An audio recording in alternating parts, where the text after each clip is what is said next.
On August 20th, 2022, everything seemed normal in the community of Siloé in Cali, Colombia. But that day took a horrifying turn when street cleaning workers noticed that something was blocking the drainage system. What they discovered was not trash or a dead animal, but human remains cut into small pieces. The horror, however, was just beginning. 8 days later, near the local cemetery, wrapped in floral sheets, 2 legs and 2 arms were found. At the same time, in the nearby town of Yumbo, 2 families were desperate. They hadn't heard from 17-year-old Elizabeth Alejandra Rojas and her 21-year-old friend, Karen Canelo Guevara. When they filed a missing person report, they hoped it was all a misunderstanding, but soon they would face the most terrifying truth of their lives. Good evening, and welcome to Crímenes Ocultos. Elizabeth, the younger of the 2, also came from a troubled home. She didn't get along with her mother's new partner and often ran away. As she grew older, she became more rebellious and eventually left home for good. One of her friends' mothers even offered to adopt her, but Elizabeth refused. The girls were inseparable, so much that many thought they were sisters. But over time, they began to hang out with the wrong crowd. With little guidance and no safe environment, they got pulled deeper into nightlife, drugs, and relationships with older men. Their families worried constantly, but could do little to protect them. Social media became their main link to the world. Both were active on Facebook and Instagram, and that digital connection would soon lead them straight into a deadly trap. In August 2022, a man named John Michael Lenny Sarias, someone they already knew, invited them to a party at his house in Cali. He promised drugs, alcohol, and fun. The idea sounded exciting, and on the afternoon of August 19th, the 2 girls set out for the 20-minute trip to his neighborhood. Security cameras recorded their final images, smiling, relaxed, dressed for the warm weather, and looking around as if waiting for someone. Elizabeth had left her phone at home, but Karen had hers, and even made a call saying she had arrived. Later, Karen posted photos on Facebook showing them in Cali, smiling and carefree. Their families were surprised to see the posts. They hadn't told anyone they were going. Still, they assumed the girls would return later that day. None of them knew those photos would become the last images of Elizabeth and Karen alive. Around 5 p.m., they met John and went up to his 2-story house, which he shared with his father, German Emilio Nanes. His sister wasn't home that week. Neighbors saw the girls enter the house, and one of them later appeared on the balcony. By 7 p.m., everything seemed fine. Then German, John's father, joined the gathering. As the night went on, the mix of alcohol and drugs took over, and that was the last time anyone saw the girls alive. Back in Yumbo, their families grew anxious. Hours passed, then days. Karen's phone stopped working around 9 p.m. on the 20th. No one knew where to look. The girls hadn't said exactly where they were going. Days turned into weeks. When the families finally went to the police, they were told the girls had probably left on their own and would soon come back. But Elizabeth was a minor, and the case needed urgent attention. Still, communication failures delayed the search. Meanwhile, horrifying discoveries were being made just a few kilometers away. Only one day after the girls went missing, human remains were found in the sewer system of Cali.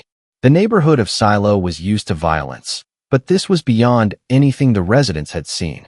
Forensic experts confirmed the remains belonged to 2 young women, though they couldn't identify them yet. Lieutenant Colonel Everett Mejia Castro, head of the local criminal investigation unit, took charge of the case. When he compared the autopsy data with reports of missing persons, he realized the victims could be the missing girls from Yumbo. 8 days later, his suspicions were confirmed when another set of body parts, arms and legs, were discovered near the cemetery. A recycler searching for materials noticed a terrible smell coming from a pile of fabric. Inside the floral sheets were human limbs. A tattoo on one of the hands matched Elizabeth's, and a blue crop top found earlier matched Karen's last Facebook photo. Investigators checked the girls' private messages and found their last chat with John, arranging to meet for the party. Soon, witnesses confirmed they had seen both girls entering John's home. John, 22, already had minor criminal records. Neighbors described him as troublesome, but no one imagined he could commit such horror. It also became clear he hadn't acted alone. His father, German, was deeply involved. Neighbors recalled seeing the 2 men carrying large trash bags late at night after the party. They seemed to be disposing of something. Investigators later concluded that after killing the girls, they had dismembered the bodies to hide the evidence. German had worked as a butcher and knew how to cut up carcasses, skills he used for something unimaginably cruel. At first, they tried to flush body parts down the toilet, but the pipes were too narrow. Then they dumped bags of remains around the neighborhood, some near the cemetery and others in public trash containers. A month after the disappearance, police arrested both men. During their arrest, German appeared calm and even smiled for the mugshot. His son stood beside him, expressionless. As they were taken to the prosecutor's office, both men acted mockingly. German claimed he was innocent, while John stayed silent. Inside their home, police found more evidence: bloody sheets matching those used to wrap the bodies, women's clothing, and traces of blood all over the house revealed by luminol testing. The walls, bathtub, and drains all showed signs of having been cleaned after the murders. Everything pointed to father and son as the killers. But investigators still wanted to understand why. Two main theories emerged. One suggested that German tried to have relations with one of the girls, and she demanded money. Enraged, he attacked her, and his son helped cover up the crime. The second theory was that a fight broke out between the men, and in the chaos caused by drugs, they turned violent toward the women. It appeared the murders were not planned, but rather the result of drug-fueled madness. The tools used for dismembering the victims were improvised, things they already had at home. German and John were charged with aggravated homicide and forced disappearance, crimes that could mean life in prison. German later claimed he had been under the influence of drugs for 8 days and didn't remember anything, the same period during which the remains were found. The families of Elizabeth and Karen faced unbearable grief, not only mourning their loss, but also knowing that parts of their loved ones were never found. Every week, they visited their graves, aware they were incomplete. Although the case caused a national shock due to its brutality, the story soon disappeared from the headlines. Between 2023 and 2025, no major updates surfaced. The last report in September 2024 confirmed that the photos shared on Facebook had been key in solving the mystery. The murders of Elizabeth and Karen reignited Colombia's painful conversation about gender violence.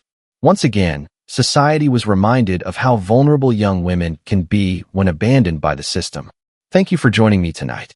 Remember, you can follow me on social media, Facebook, Twitter, TikTok, and Instagram, or listen to me on any audio streaming platform. I appreciate your company, and if you haven't subscribed yet, I invite you to become part of this community. This was Crímenes Ocultos. Until next time.